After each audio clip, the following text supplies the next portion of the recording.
Hey, friendo, Steve here. And Larson. And welcome back to Going In Raw, the only wrestling podcast you need to be listening to right here at youtube.com/Steve and Larson, and available wherever podcasts can be found. Be sure to leave us a rating, review, or a comment if you're listening to us in the audio realm. If you're watching us on YouTube, be sure to hit that subscribe button, the little notify bell next to it. Make sure you always get your notifications. We're also on the Patreon at patreon.com/Steve and Larson. At the $20 mark, you can participate in this episode, not this particular one, but the Matt Chat. The Matt Chat episodes of Going In Raw. Well, Going In Raw is the show. Matt Chat is Going In Raw is the brand. The kind of show that it is. It's the brand. It's the brand, and then this is the show. Yeah. It's Matt Chat. Yeah. Where you ask questions. And we answer them, hopefully. Patreon.com/Steve and Larson. Yeah. We get your video questions. Mm-hmm. We answer them. Yeah. Here on the show. Correct. Under the brand umbrella Going In Raw. Show Matt Chat. First question this week from Loki Richard. Ooh, he's of talking Freak about, Legion. Oh, man. Big, ooh, Charlotte. Ooh, controversy. Let's see what he has to say. Hello, Stephen Larson, Lucky Richard, the Freak of Light here with another Matt Chat question. My Matt Chat question is, can Charlotte and Ronda be the main event of WrestleMania without Becky Lynch? Have fun with the debate. I'll see you soon. Thank you, Loki. Thank you, Loki. There's one reason why it cannot main event. Yeah. Crowd will dump all over it. Yeah. This couldn't even be on the card. It could. Just couldn't be on last. Let me have some disaster strikes. Becky Lynch injured. Definitely won't make it to Mania. That's a different circumstance. I'm just saying if Becky was legit injured, different circumstance. But if they just proceeded with Mania as the match, and then Becky was in like the Women's Rumble in the pre-show, oh wow, or not on the card at all, oh man, just dumped on. Yeah, dumped on. What if she's actually suspended for 60 days? Dumped on. 5 days after Mania, she shows up. Dumped on. Then she goes to All Elite Wrestling. Yeah. Yeah, it'll get dumped on. Even if she got injured, they would at least have to think twice about pulling the trigger on this one-on-one. They would have to think about it. No, because I think if Becky was injured, I think a lot of people would assume, oh, she probably would have been in this match had she not gotten hurt. She's hurt. That's outside of her control, outside WWE's control. So I'm not saying the chorus. I think if she got injured, you'd toss Asuka in that match somehow, some way. I don't know how. I don't know how either. But man, yeah, you couldn't. I don't think you could just roll with this. I think it's Becky or GTFO. Certainly as a main event, yes. But what you said is true. The crowd would just dump all over it. It would be a big stain. They want to keep Ronda pretty clean, and it would be a big, nasty crap mark. You thought Brock Reigns won at Mania 31 got a bunch of boos. Man, it wouldn't compare to this. Yeah, I just don't see how it could happen. This would be a deafening cacophony of boos. That's an eloquent way of putting it. Thank you. Yeah, it would not be ideal for the WWE to close Mania 35 with that happening. Nah, man. So if that had to be the match, Ronda versus Charlotte, it'd be the middle of the show. Mm-hmm. Yeah, it would have to be the middle of the show. No way it could be the main event. Nope. They'd do. They do Seth Brock main event. Yeah, Seth Brock. Yeah, that makes sense. Yeah. Mm-hmm. Moving on. Next up. Oh, every week. Joshua Martinez is expert cinematography. You know the Oscars may be giving away cinematography awards during the actual broadcast, but we will. Yeah, absolutely. Do you hear that? Yeah, man. What kind of garbage is that? It's a lot of garbage. The Oscar. I've had. So what the hell are they gonna have on the Oscar broadcast? I've had like a weird, unnatural resentment towards the Oscars for a while now. I mean, the whole idea of awarding trophies for achievements in a certain artistic endeavor. I mean, it's a subjective thing anyways. It's all about politics. So I haven't seen Bohemian Rhapsody. Nor have I. From all accounts, it's a very... When my dad says something is mediocre, then I know it's mediocre. I read a review where it said it's basically a Wikipedia entry filmed. Yeah.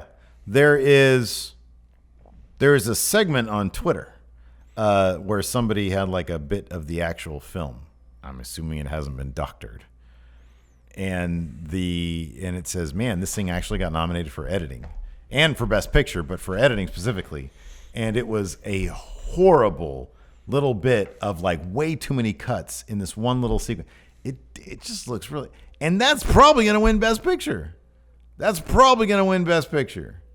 Terrible. Yeah. Oscars are terrible. And then the award's actually given out for like cinematography, not like that's important or anything to making movies. Right. Who needs lights? I mean, it's only called cinematography.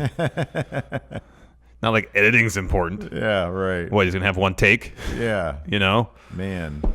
Joshua Martinez, that guy should be nominated for Yeah, that's what I'm saying. He should, and he's winning our Oscar and he did for cinematography. And we're going to announce the winners here on the show as opposed to during commercial break. Well, I want to know on the Oscars, what are they replacing those awards with? Bullshit. Some stupid, silly gag with Chris Pratt, probably. Don't need it. Joshua Martinez has a question, though. He's bummed out, but he even stepped up his audio game this week. Yeah. Crisp audio. I mean, this is great. One-man production crew. Take it away, Joshua. Oh, he has an actual question. Yeah, let's hear it. Hey, friendos. Joshua back this week with a Matt Chat question. So sadly, I wasn't able to get any tickets for Double or Nothing. I didn't get any in the pre-sale or didn't get any in the public sale. So it looks like I won't be going to Vegas. That sucks. But I have a question when it comes to All Elite Wrestling. The tickets sold out within under 4 minutes during the general sale. Pre-sale, I think it was like 30 minutes. How long will this hype last? Do you think they can keep this hype going forever? I don't know if you guys saw the leaked schedule of All Elite Wrestling shows. Do you think by next September the hype will still be there? Let me know what you guys think. Thank you, Joshua. Well, it can't last forever. What a bummer. Hype can't last forever. What a that's bummer. A bummer. Won't be in Vegas, man. Wow, that sucks. That's a legit bummer. I would have got him to film Tim Spulak's interview. Oh, that'd been great. Yeah, we met Joshua at All In at StarCast. Man, he's top notch. Yeah, man, it was great. Yeah, it was awesome. He was a very comforting individual. Mm-hmm. Something about his aura. Aura. I meant to say presence. Yeah, aura is very calming. Yes. He's not going to be there. That sucks. Bummer. All right, for me, already the hype for All Elite Wrestling's already gone. Joshua Martinez isn't going to be at All In 2 or Double or Nothing. Now it sucks. Bloom's off the rose. I don't want to go. All right, let's just sit here and do a live reaction. Make money that way. Let's invite Joshua Martinez here. All right, there you go. One ticket available, and he's got it. All right, for going in Raw's All. That's his award for being best cinematographer and going in Raw. How long is the hype going to last on this? Be specific. What's the show that people are going to not give a shit about? The hype's gonna die down significantly when they start doing TV. Yeah, man. And it's not because it has nothing to do with the quality of their TV production, because that we don't know. It's just gonna be more readily available. Yeah. Every week, people will be able to watch the show. Yeah.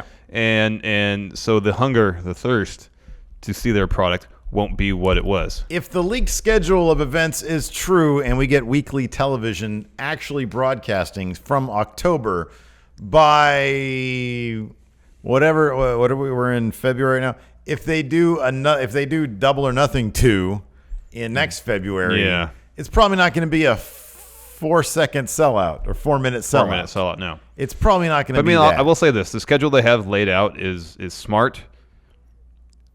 I mean, monthly shows still might be a bit much, but those guys have to make money somehow, so I don't blame them for doing it, because they have May, they have Double or Nothing. They apparently have a show in June somewhere, to be determined. July is the show in Jacksonville, apparently. August is in the United Kingdom at Royal Albert Hall. That'll sell out. And then September will be All In 2 in Chicago apparently again. And that, according to the schedule that was leaked, that's when they would announce TV deal, and then subsequently, just like right away, I guess, they would start doing the weekly TV show. And once everybody can get their eyes on it on a regular basis, then the hype will die down a little bit. It'll take longer for shows to sell. I don't know if they can continue running their monthly shows in huge arenas. They might have to dial things back a little bit. Yeah, you can run a month. I think they'll be able to run monthly shows for venues that are like 4,000 and sell those out. Yeah. I find it really difficult to believe they'd sell out past the 24-month mark, monthly 10,000 and up. The only way they could do that is if the show is absolutely amazing. If their weekly television show is amazing and the quality of the wrestling and the quality of creative is so good that it gets eyeballs on it, people will start watching that, then I think it's entirely possible for them to at least 24 months down the line. If the show is really good. Every single week it's airing on TV, and every month they have a pay-per-view, and you're saying it could sell out 11,000 to 12,000? If the show is really good and people are really excited about it. I'm not going to discount the possibility of it happening. They've gotten their fill. Not going to happen. Once it's regularly available, the bloom will come off a little bit. No one will watch it. It'll be like Impact then, huh? 10,000 people. 10,000 people a week. Yeah, exactly. Next, new Matt chatter, Nikolai. Let's see what Nikolai has to say. Okay. Hey, friend world. There's Nikolai Martinussen here. My question is, there was a lot of talk about Daniel Bryan and the Miz a couple of months ago for the World Championship. Do you guys still see this something that will happen? Or do something else happen with Daniel Bryan, the World Championship, and the Miz and the Tag Team Championship now? Because there's still a couple of pay-per-views left before WrestleMania. But what do you guys think? Okay, take care and too sweet. Thank you, Nikolai, and welcome. Thank you, Nikolai, and welcome to Matt Chat. I love seeing new Matt Chatters. Yes. So every time we lay out a roadmap for a superstar, Daniel Bryan, we've already got this mapped out. He's going to go to WrestleMania. They throw a wrench in the plans. Oh, yes. And we got a big old one here with heel Daniel Bryan, the new Daniel Bryan. New. And to answer your question, Nikolai, my personal opinion, no. We're not still going to get Daniel Bryan versus The Miz at WrestleMania. It's obvious this Shane-Miz thing is pretty hot. Don't see them losing those titles to the Usos. In fact, I don't see them losing those titles anytime soon. To anybody. They're a hot team. Yeah. Could you imagine if they went to Survivor Series next year? We got tag team versus tag team. So no, I don't really see it happening. But that being said, I think there will come a point where there will be a major reigniting of a feud, an Ignition remix. I was about to say, yeah, perhaps a remix to Ignition. Yes. Exactly. We could see that. I think we will see that down the line. Just Mania's too close. Yeah, it is. Mania 36, maybe even SummerSlam. Maybe SummerSlam. Maybe. But depends on how this Miz Shane storyline plays out. If they're champions for a while, we could see, and they do have some sort of parting of ways. That could potentially happen. Their match, Miz versus Shane at SummerSlam, leading to Miz, Daniel Bryan. But I don't think Daniel Bryan. I mean, he's not going to hold the belt all the way another year. Mm-hmm.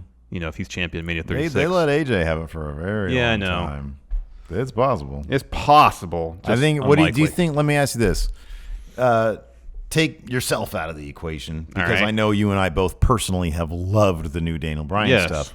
Do you think, from WWE's metrics, it's been a success?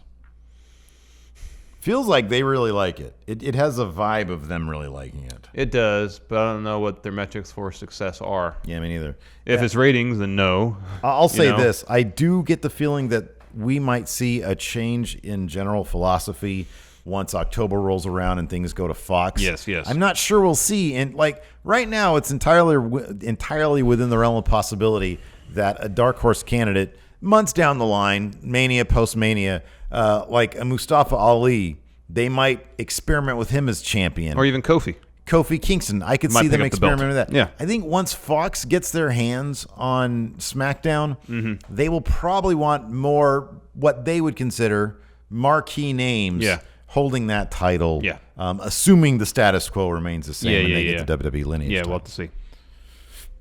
So, moving on. Next. B-Man, Patrick Sparks. Let's see what B-Man has to say. All right. Hey, friendos, Pat here. All right. Make this quick. What are they going to do with Asuka? Because if that SmackDown Women's title is defended on the pre-show, I'm going to be very upset. Asuka deserves better, so does that title. There's nobody on the main roster who's really believable at all to fight Asuka for the title. And I don't want it to be Nikki Bella. That was an idea from a friendo on Tuesday's show. I don't want it.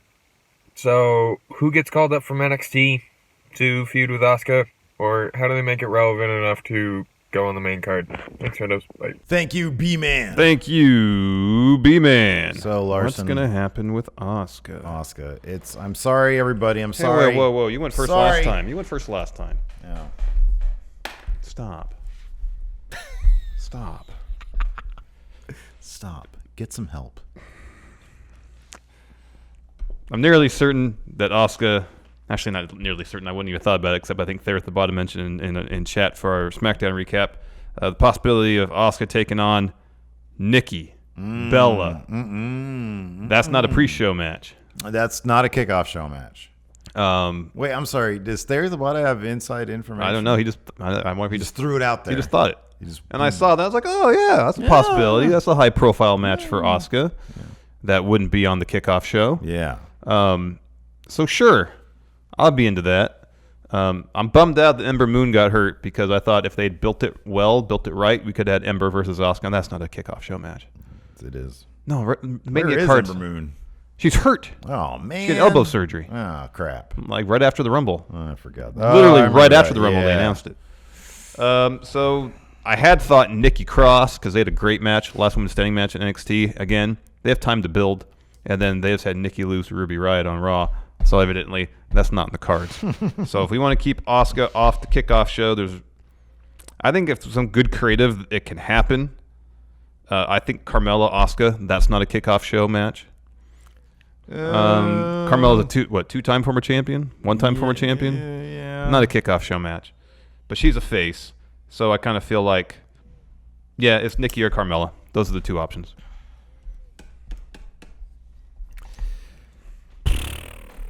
And Asuka has to, Carmella beat Asuka twice with the help of Ellsworth, so Asuka needs to get that W. I don't know. I'm going to say this. It's a kickoff show match. Look, y'all need to get used to this. It's a kickoff show match. Asuka versus Mandy Rose. I think Absolution, they're going to have a good showing at the Chamber to solidify them as a heel tag team that people take seriously. However, I think very quickly they're going to pivot because they seem to enjoy the idea of them being a tag team when it's kind of convenient, but Mandy Rose kind of being the focal point when they come out in tandem. I didn't notice how they did it this past week on SmackDown. Whose music played? I think they came out during a commercial break. Oh dear. 2 weeks ago was Mandy Rose's music, and they were there as a tag team. Yeah. So I think we're gonna get Mandy Rose versus Asuka. I do think that it's probably, even though I don't think it should be, I don't want it to be, it's probably going to be a kickoff show match. Right now, the SmackDown Women's title is being treated, I think, better than the U.S. title. Who has the U.S. title right now? R-Truth. Yeah, okay. Definitely better than the U.S. title. It's being treated on par with the Raw Tag Team titles. I don't know. The Raw Tag Team title. They released on TV this week. Dude, that whole... Asuka has not been on TV in, 3 weeks? The Raw Tag Team title hole was so deep, it's going to take the revival of having just a series of stellar 30-minute matches on TV every week for 3 months before those things are even close to relevancy. I guess we can just agree that save for like a handful of belts, most of the belts aren't held in terribly high regard by WWE. Well, no, look, okay, so the SmackDown Tag Team titles are hot right now. That is the Universal title. Universal, Intercontinental still good. Yeah, WWE title still up there. Yeah. And then the Raw Women's title. So like half the belts are valued seemingly, while the other half, yeah, whatever. I think, honestly, that it's just I think the SmackDown Women's, now that I think about it, the SmackDown Women's title and the U.S. Raw, title. And, the U.S. title's in the garbage. Just above that is SmackDown Women's and Raw Tag. Everything else is hotter than those. Yeah. Everything after that is actually in fairly decent shape. Fairly decent shape. I feel like all this, like the top titles for the respective for the women's division, respective brands should be. I agree, but it's not. Yeah, it's bogus, man. So I'm going to say it's going to be Mandy Rose. I think that's actually kind of likely. Next, Zach S, Hall of Famer. Let's see what he has to say. What's good, Stephen Larson, many friendos out there? It is your Matt Chat Hall of Famer, Zach S, coming at you from his new humble abode, his new place, nice. But besides that, I got you too, Stephen Larson, a new Matt Chat question. The question this week is, Stephen Larson, would you say this new iteration, this new era of Bullet Club with Jay White and Tama Tonga most likely at the lead. Do you say they're being disrespected, discredited? Thanks, boys. Thank you, Zach S. Thank you, Zach S. I think that there is the appropriate level of success. Let's face it, man. The Cutthroat era is a bit on the confusing side. Tama Tonga, as much as I love Tama, I think he's great. He was doing the good guy Tama Tonga thing, which was borderline a comedy act. Now he's no longer a good guy. He's a bad guy. There is no central driving force of Bullet Club besides the fact that the head of Bullet Club, Jay White, is now the IWGP heavyweight champion. When outside of the ring, he doesn't do a lot for me. You know, I like my Bullet Club to feel like these guys are all like friends. Like they're all like, oh, hey, man, how's it going? I've never gotten the idea from Jay White that he gives a damn about Bullet Club. I've never got that. I've never got that he's like, oh, Tama Tonga, you're my dude. He's like underwhelming on the mic. When he's sitting there at press conferences, I barely notice that he exists. It's not till he gets in the ring. And granted, I think his character work in the ring and his ring work is amazing. But beyond that, when you get out of there, you look at past Bullet Club personalities like Prince Devitt. Oh, scary little dude. Kenny the Cleaner Omega. Oh man, next level charisma. AJ Styles. Well, he was cool. Carl Anderson. God, shut up with that. God, you're so annoying sometimes. And and then they're talking about doing a cookout, like a block party. Sounds like fun. They've got no, it sounds like fun. But I want a cutesy little Bullet Club hat with the skull with the chef's hat on it. But it's not menacing, Larson. Where's the menace? Show me menace, and I'll give you the respect that you earn. But until then, you're just a dude with some guys. Here's the thing. I understand your point of view from like the macro, the grand scheme. Here's the thing. We don't watch all the stuff.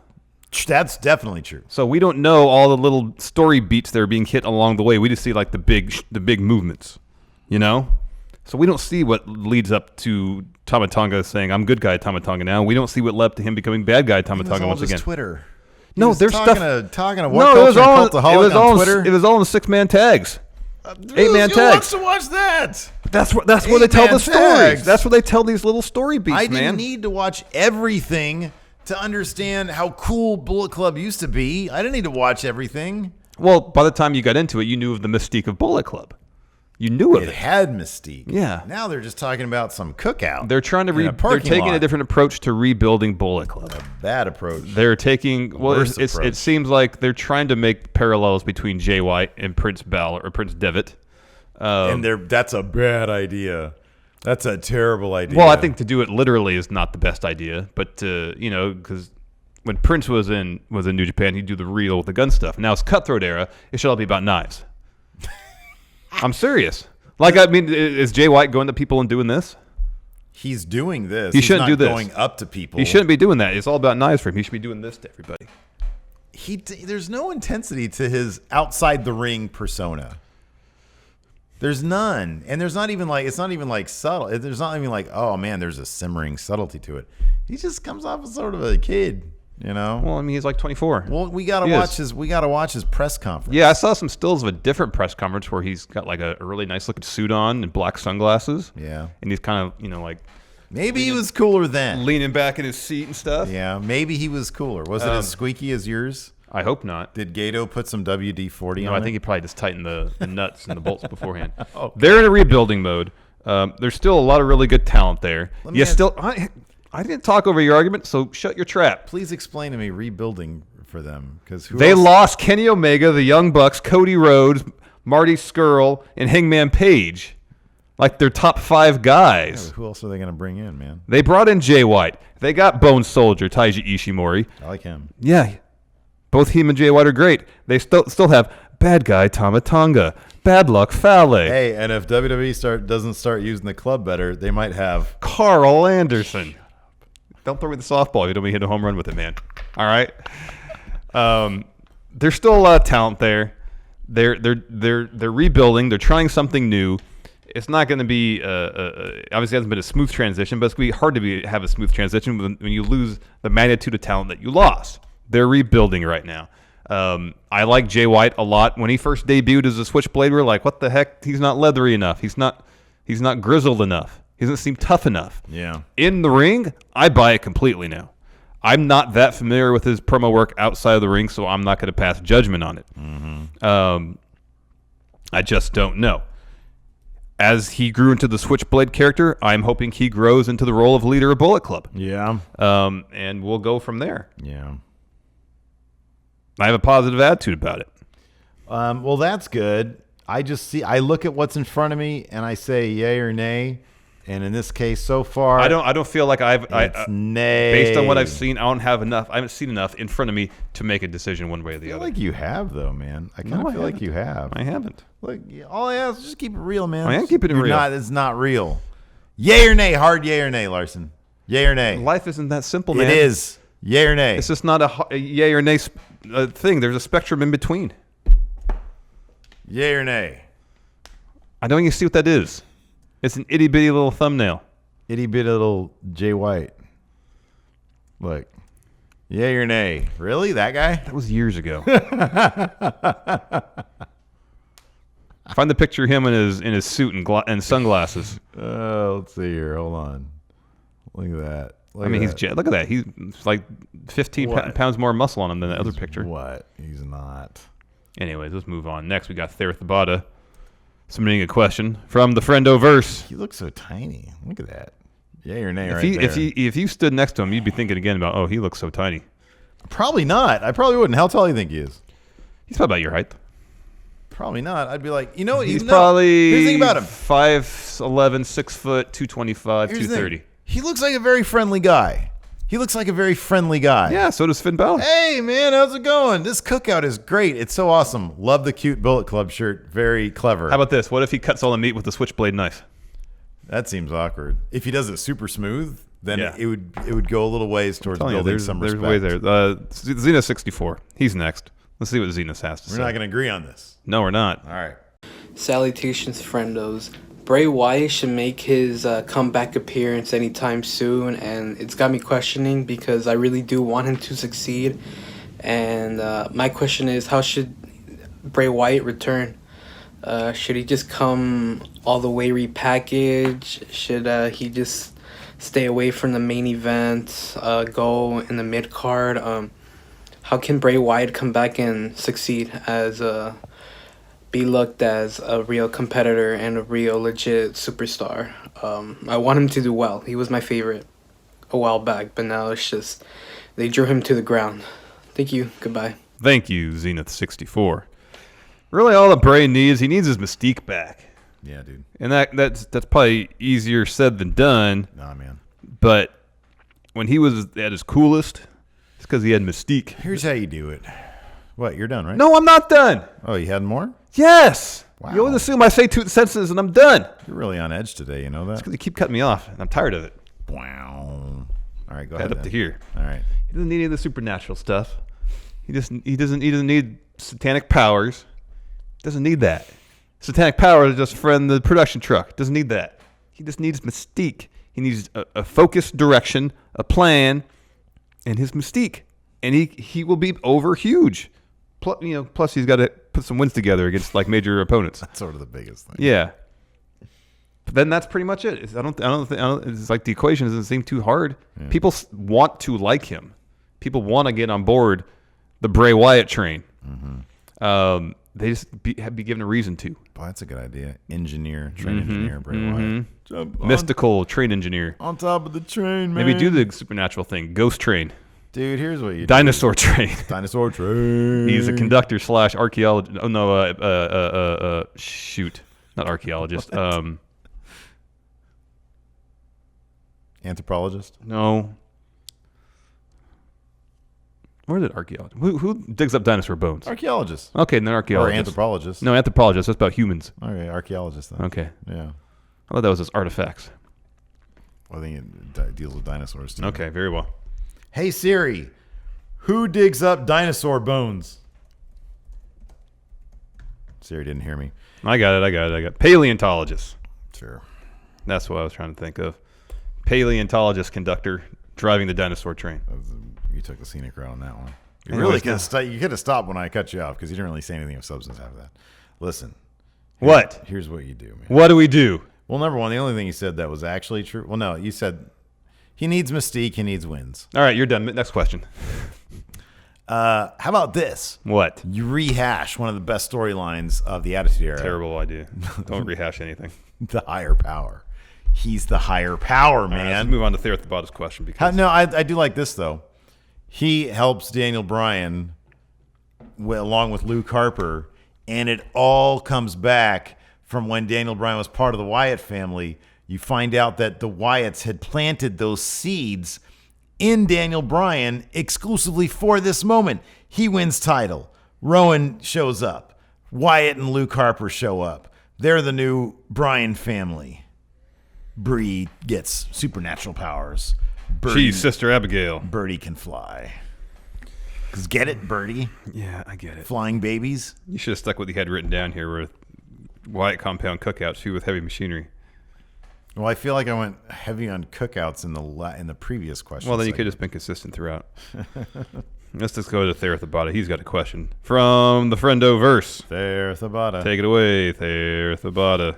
Hey guys, this week's question comes from Mr. Lipkin on Patreon and David Lipkin on Facebook. He contacted me and he wanted me to ask you guys this question. He wants to know, what's the difference between a good swerve and a bad one?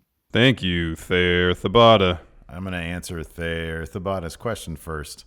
It's pretty simple.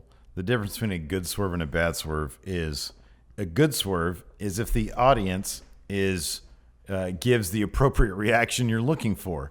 Vis-a-vis, if they are incensed, look at Hulk Hogan's big turn in '96, Bash of the Beach.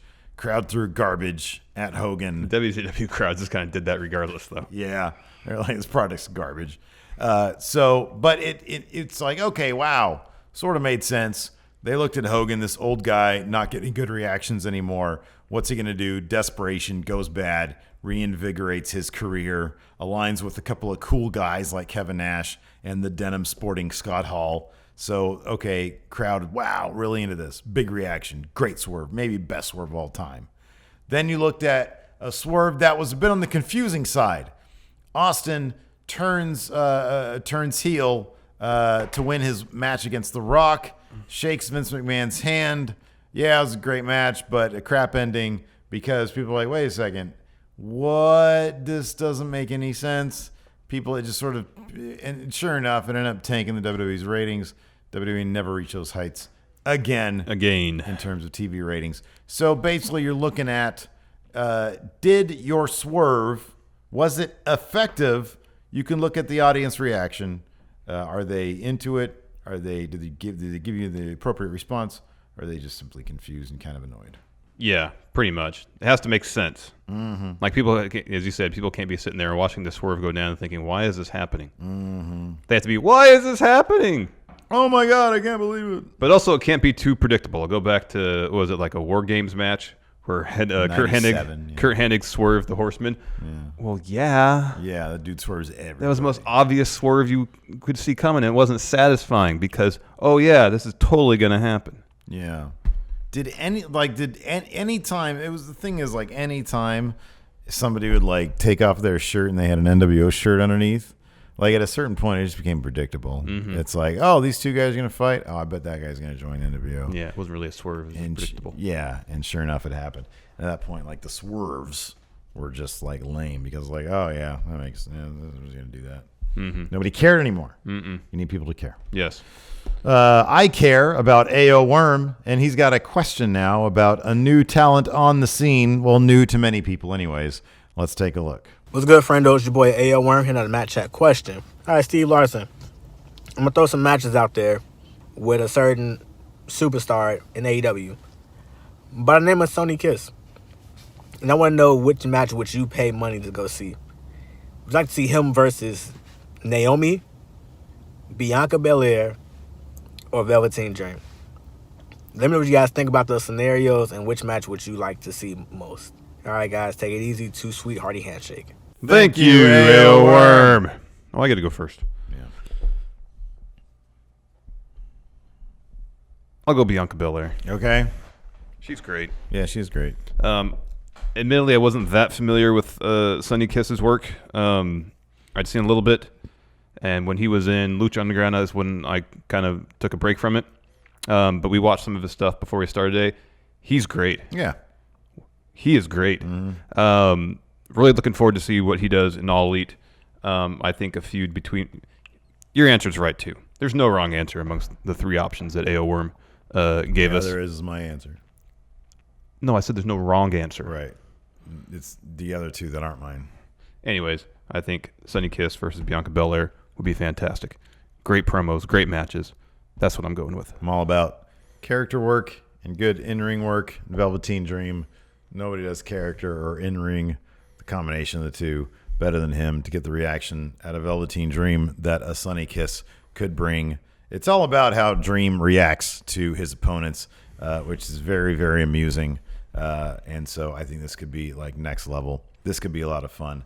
I'd love to see Sonny Kiss versus Velveteen Dream. That's my answer. All right. And is the only right answer. Next, we've got the returning part-timer, Christian! There he is. He's back. What's up, friendos? It is the Hall of Famer Christian here, the Brock Lesnar of Matt Chat Questions, because I am a part-timer, apparently. My question for you guys this week is, what is the greatest Royal Rumble moment of all time? My personal favorite is 2010 World Heavyweight Chamber, where Shawn Michaels, provokes The Undertaker, costs him the world title, and gets his match at Mania 26. That's my favorite. What are you guys's? Too sweet, hearty handshake. Thanks, guys. Thank you, Christian! So, favorite Elimination Chamber moment of all time. Really don't have one, to be honest with you. I will say this, though. I do distinctly remember when Eric Bischoff, actually one of my favorite moments when Kalisto started scaling it. Oh, that was great. That was awesome. When Eric Bischoff was the one who came up with the idea. Is that true? Or is that just kayfabe? Everything I've heard indicates that it's true. All right. He actually did come up with it, which is weird because I thought he was just like a talent at the time. So Eric Bischoff evidently came up with Elimination Chamber, and I was just confused. I was like, wait a second. It's like a big, like there's pods. It's a gimmick match as convoluted as most WCW gimmick matches. It was so convoluted. But for some reason, it's ended up sticking around. For the most part, yeah. Yeah. I mean, didn't it take a lot of time off and then it came back? It did. Yeah, it did. So, and it's ended up working out. It's a fun gimmick match. I don't think there hasn't been like, ooh, the iconic moment in Elimination Chamber. I like your answer, though, just because it was very validating for a wrestler. Yeah, when Bray Wyatt won the title a couple years back at Elimination Chamber, I thought to myself, oh, maybe they're actually doing this right. Yeah. There's some storyline possibilities here for some interesting stuff. He apparently has Randall Orton, part of the Wyatt family. Mm-hmm. I mean, we both recognized pretty early on that there was a chance this whole thing could go south. Yeah. With boring face Randy Orton at the end of it. This is exactly what happened. Exactly what happened. Which is unfortunate. But the fact that Bray got to have that moment was pretty cool. Mm-hmm. I mean, it's a bummer it didn't really lead to anything of consequence. But yeah, for a second they booked his sister Abigail really strong. Yeah. So that's probably my favorite chamber moment. Bray winning the title. That was cool. Yeah, that's a good one. I like Kalisto climbing. That was great, too. Next, Christopher Rampersad's got a question. Oh, man, he's heated, too. Yeah, let's see what he has to say. Hello, Steven Larson. So my question is, who is the worst push wrestler? In my opinion, I think the Warrior is the worst push wrestler, but then I remember who is the worst push wrestler, and it was Alberto Del Rio. It was so bad to the point that it made me quit watching wrestling and made me go learn about the real world. It has an upside and downside, but I hated Alberto Del Rio, and he ruined professional wrestling for me. And I don't care. He was the worst push wrestler ever, and I never got Vince's weird fetish for him. Who is the worst push wrestler, in your opinion? Thank you, Christopher. Thank you, Christopher. He's some real heat between him and Alberto Del Rio. I will say this about Alberto Del Rio. He did have a bit of in-ring skill, at least.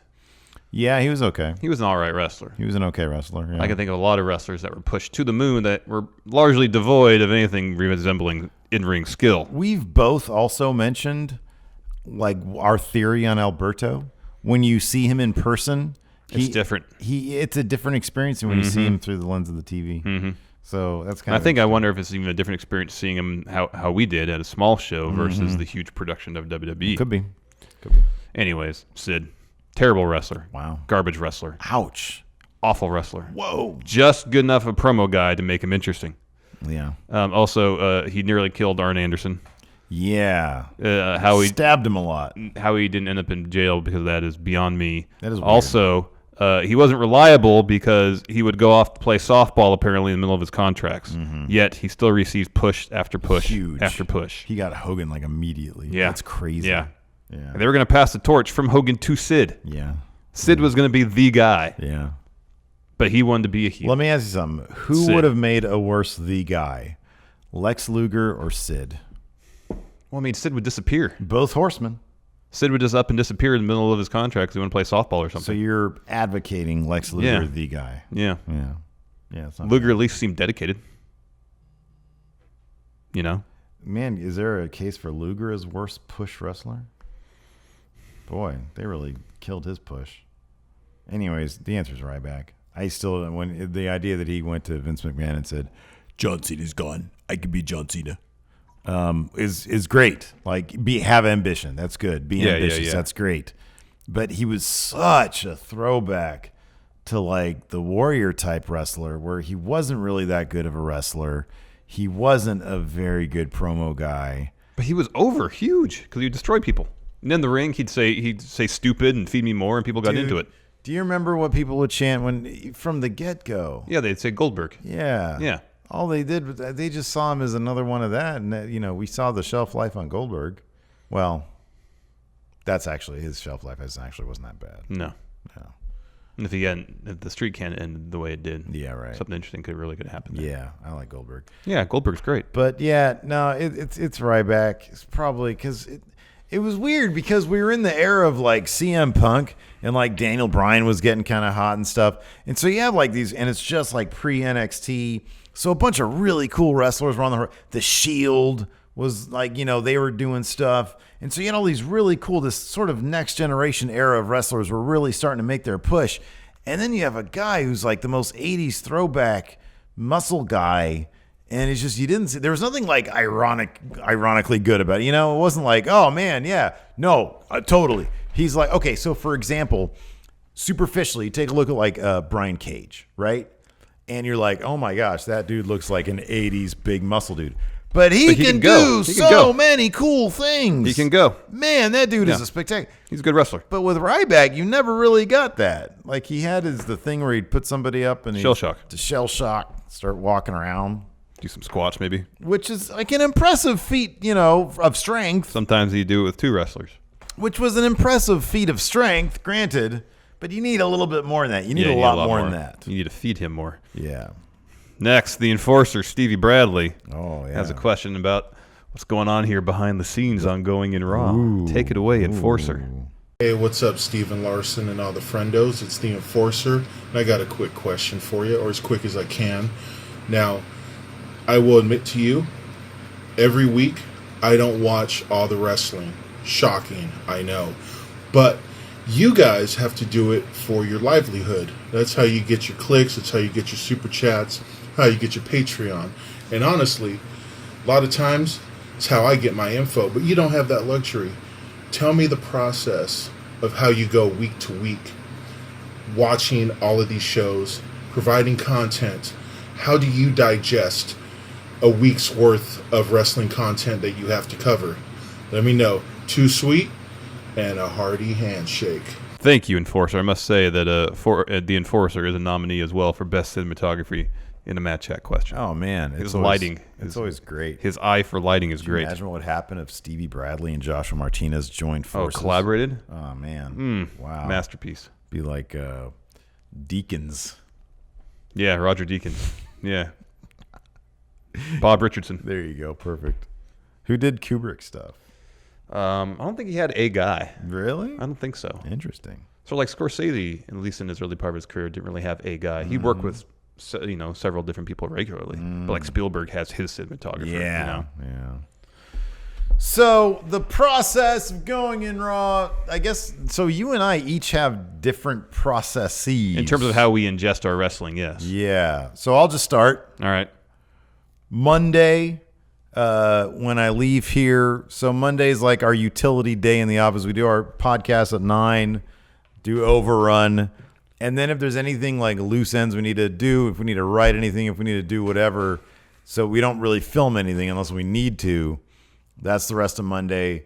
I go home, or I try to go to the gym first, go home, spend time with the family. At 8 o'clock, I retreat to my home office. And while I'm working on other going in Raw stuff, like designing shirts, designing stickers, doing whatever, I'm watching Raw from 8 to 11 Pacific time. After that, on Tuesdays, I do the same thing. We shoot our stuff here. Tuesdays, we do our gaming live stream after our show. I go home, spend family time, and at 8 o'clock, I retreat to my office, and I pop on SmackDown. Watch that till 10, then I usually go to bed. On Wednesdays, I generally... So on Tuesdays, I try to watch... Now it's back on Tuesdays. I watch 205 Live on Tuesdays. Then at the gym, I'll watch NXT UK, which only leaves me one thing to watch at night, which is NXT. Thursdays, don't have to do a damn thing, which is great. And then Fridays, again, don't really have to do anything. So my process isn't too dissimilar, except I'm not watching it in your home office. I'm watching it in my living room. Okay. I don't typically Wednesday nights. I have to watch all of 5 gin and tonics. 1. Wednesdays, like today, I'll watch all 3 hours of the network product back to back to back. Yeah. While generally putting together fun wrestling, which I have to do tonight. Yeah, I got to put together Steve. Thursday, usually I'll go home, family time. After the kids go to bed, I cut Matt Chat. If I don't get it done Thursday during the day here at the office. And then Friday, typically I'll go home, family time, and I put together We Book Raw real quick. That's typically how it goes. Yeah. On the weekend, sometimes I'll do stuff. I'll tinker around with like, or is there anything we could do differently, like for our live streams, for our what are they called? The gaming streams. Like I'll tinker around with stuff, or I'll, rebook wrestlers and upload them for We Book Raw or whatever. So, it's a constant process. Man, I didn't have my afternoon coffee. Oh dear. Let's lightning around the rest of these. Dunce Cat has a question. Let's see what he has to say. What's going on, Steven Larson? Dunce Cat back here with another Matt Chat question, sitting in my, I guess, official Matt Chat chair. My question is, what short-haired wrestlers would look good with long hair, and vice versa? 3 each, I guess. Go crazy. Thanks, friendos. Thank you, Dunce Cat. Thank you, Dunce Cat. Who has short hair that look good with long hair? I like Dean better with his slightly longer hair that went in his face. I agree with that. He looks too clean cut these days. Randall Orton, I liked it when it was just a little bit longer. No, it was weird. No, it was great. It was weird. And Rusev looks good with both short and long hair. Oh, he looks way cooler with short hair. He looks so dapper with short hair. He does look dapper with short long hair. He just looks dirty. I can go either way on that. Rusev. As far as who has long hair that could go back to having short hair, I like Daniel Bryan when he had no hair. Really? I thought he looked cool. Interesting. He looks cool with long hair. I think he's just the way he carries himself, presents himself. He's just cool regardless. Yeah, sure. Dolph, he needs something different. Cut the hair. Yeah, he needs a different. He needs a different look that I don't watch. And then, so I couldn't think of anybody else. Bo Dallas, he should cut his hair. Oh yeah, maybe. Baron Corbin should never have cut his hair. No, man, he looks way better now. He's got a weird giant square head. No, he doesn't. Yeah, his head looks good. No, man, he looks terrible. He looks awful. He looks great. I can't stand it. Grow that hair back, dude. No way. No, he looks great with no hair. Nah, man. Great. Terrible. Speaking of hair, Kenny Omega's hair is next. Let's see what he has to say. What's up, Steven Larson? I snuck off to the break room at work to film my first Matt Chat question. Okay, for mine, I kind of want you guys to think what would have been the best way for WWE to introduce Diamond Dallas Page. We all know that when they introduced him in the Undertaker angle, it was terrible. He basically got squashed and was just made to look creepy. So how would you guys introduce him regarding all the storylines going on in that time? Thanks. Thank you, Kenny Omega's hair. So, I'm going to say this. All right. Diamond Cutter's out of nowhere. So, he showed up around the same time as the WCW invasion. I don't know the exact timeline. No, he accepted the buyout. He did, right? Yeah, okay. But they put him in a thing with Undertaker, which you would think would be, whoa, wow. That's high great. profile. Apparently, Undertaker wanted nothing to do with that. Undertaker had no desire to work with DDP. This was, then don't put him with him. Yeah, I know. Then simply don't put him with him. Undertaker should have gone, Vince, I'm not feeling this. I don't think it's a good idea. Okay, Mark, that's fine. Then you put him somewhere else. When Booker T attacked Austin at Vengeance 2001 to lead to Jericho winning that title, I think maybe you do this. Maybe instead of Booker T, who could be put anywhere and succeed, Booker T versus Undertaker. That'd be great. Diamond Dallas Page comes in. Diamond cuts Stone Cold. They're old friends. So they'd have a killer program with each other. Mm-hmm. That could have been great. I think that's how you debut DDP. Make him the leader of the alliance. Yeah. Him and Booker T leading the alliance. Yeah, that'd have been great. I mean, if anybody is Mr. WCW of the people who came over right when WWE bought WCW, it's DDP. Yeah. Make him the leader of the alliance. He's got the charisma. He's got the promo skills to do that. Yeah. And then you get away from all this convoluted, there's WWE guys on the alliance, Yeah. Just have it be WCW, ECW versus WWE. Yeah. Yeah, it was so weird. And then I had them doing that like super smiley stuff. Remember that? Yeah. Yeah, when he was like the motivational speaker. It's kind of funny, but next up, Richard Morris has a question. Let's see what he has to say. Hey, Stephen Larson, Richard Morris here with another Matt Chat question. With Elimination Chamber coming up on Sunday, I'd like to know what gimmick matches would you guys like to create, and who would be the first individuals in that match? Thank you very much. Too sweet and a hearty handshake. Thank you, Richard Morris. Thank you, Richard Morris. You have your answer written down here. It's a good answer. I wrote down tables, ladders, and bears. Well, I have an Inferno Gauntlet match. Where it's an Inferno match, but it's also a Gauntlet match. In order to get into the ring, like the ring is surrounded by fire, you have to go through fire to get into the ring. No, there's like a propulsive thing that shoots you into the ring. Sort of like what Kalisto uses to get in the ring. Is it's a that trampoline. Old-timey footage? Yeah, it's great. Something like that. How does the guy land so smoothly into the suplex? I mean, those are the professionals, man. I guess so. That just looked like a recipe for disaster. Somebody should recreate that. Not enough Inferno matches. More Inferno matches. Not enough trampolines jumping into all rings. All that. But make it a gauntlet match. I like that. Tables, ladders, bears. Next, Perry Smythe has a question. Let's see what he has to say. Hey friend, it's Stephen Larson. Perry here, the Australian Matt Chatter. Got a bit of a weird question for you this week with a little bit of backstory. So WWE 2K19 was my first WWE 2K game. My first WWE game, actually. And one thing that really drew me into that was the story mode. I love fighting zombie Triple H. I love getting caught off to the Wyatt compound. I love winning my own custom championship. So my question this week is, what are 3 things that you would have happen in the WWE 2K20 story? Super weird, super cool things. What would you put in there? Thanks, Stephen Larson. See you, friendos. Thank you, Perry Smythe. So if I'm not mistaken, AJ Kirsch, friend of the show, he was the voice of Buzz, yeah. Yeah, I know that. But he recently posted a picture where he was back at the 2K offices recording stuff, and he did a silly thing with like a mug and the logo, and it said 2K20. Well, no, he had a bottle of Dos Equis. Dos Equis, yeah, that's right, yeah. So, yeah, that's right. 2K and then X, yeah. Yeah, 20. So he's doing 2K20. Anyways, my idea is this. It's a time traveling. It's him again, but this time he starts travel. There's that great question, I think, from last week or this earlier in the podcast this week, where somebody said, if you could quantum leap into wrestlers, and where would you go? And you said Montreal Screwjob, and I was very curious about this. What I asked you, and so this would be Buzz, you know, I don't know what happens at the end of My Career Mode. I'm sure he gets the Universal Championship.